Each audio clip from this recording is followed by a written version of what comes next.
Hello everyone, welcome to Petu Bangaliana. আজ বানাবো একদম সহজ ও সুস্বাদু রেসিপি বাসন্তী পোলাও। তো চলুন উপকরণগুলি দেখে নিই।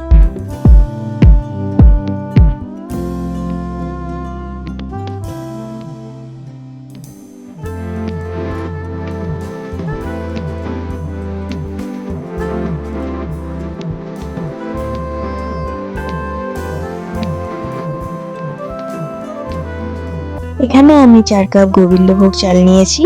সেটা ভালো করে ধুয়ে 10 মিনিট ভিজিয়ে রেখেছিলাম। এরপর চাল থেকে সমস্ত জল ঝরিয়ে নিতে হবে।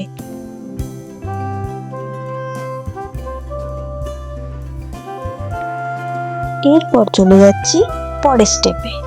এবার কড়াই বসিয়ে তাতে 2 টেবিল চামচ সাদা তেল দিয়ে নেব। এর মধ্যে দেব 1 চামচ ঘি। এবার ভালো করে গরম করে নেব। গরম হয়ে গেছে। এবার ফোড়নে দিয়ে নেব দারচিনি, এলাচ আর লবঙ্গ। এরপর দেব 3টে শুকনো লঙ্কা আর দিয়ে দেব 2টো তেজপাতা। সবকিছুকে হালকা করে নেড়ে নেব। এবার এর মধ্যে দিয়ে দেব 1 চামচ আদা বাটা,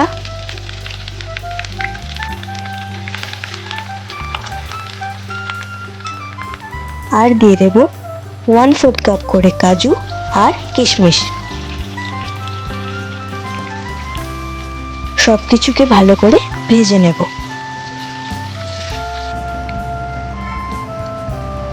দেখুন কাজু কিশমিশগুলো সুন্দর ভাজা হয়ে গেছে। এবার এর মধ্যে দিয়ে দেব জল ঝরিয়ে রাখা চালগুলো।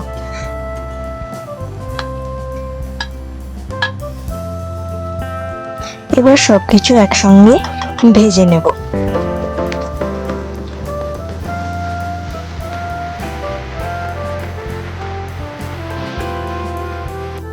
এবার এর মধ্যে দিয়ে দেব 1 চা চামচ হলুদ গুঁড়ো।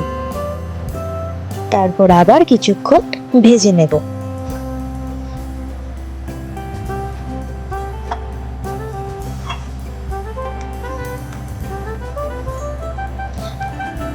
এবার এর মধ্যে অ্যাড করব 8 কাপ পরিমাণে জল।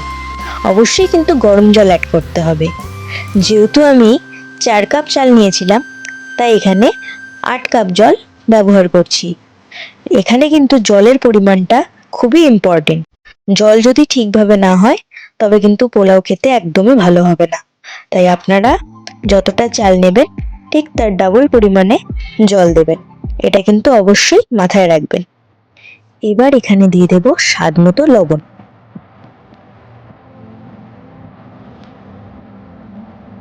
এবার গ্যাসের ফ্লেমটি মিডিয়াম টু লোতে রেখে 10 মিনিটের জন্য ঢেকে দেব। 10 মিনিট হয়ে গেছে। দেখুন আমার পোলাও কিন্তু প্রায় রেডি। কি সুন্দর ঝরঝরে হয়েছে। এবার এর মধ্যে দিয়ে দেব 5 চা চামচ চিনি। আপনারা কিন্তু আপনাদের স্বাদ অনুযায়ী চিনি অ্যাড করবেন।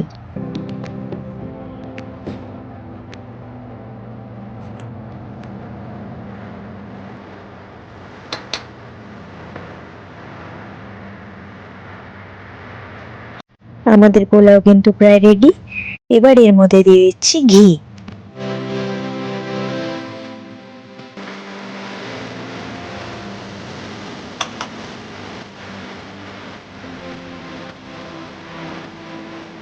সব শেষে এর মধ্যে 1 টিস্পুন গরম মশলার গুঁড়ো দিয়ে নামিয়ে নেব।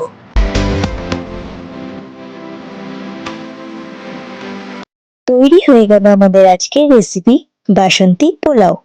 গরম গরম বাসন্তী পোলাও পরিবেশন করুন আলুর দম আর চিকেন কষার সাথে। ভিডিওটি ভালো লাগলে লাইক, কমেন্ট, শেয়ার করুন আর নতুন নতুন রেসিপি পেতে পেটু বাঙালিয়ানা চ্যানেলটি সাবস্ক্রাইব করতে ভুলবেন না। আবার দেখা হবে নতুন রেসিপি নিয়ে। Thank you.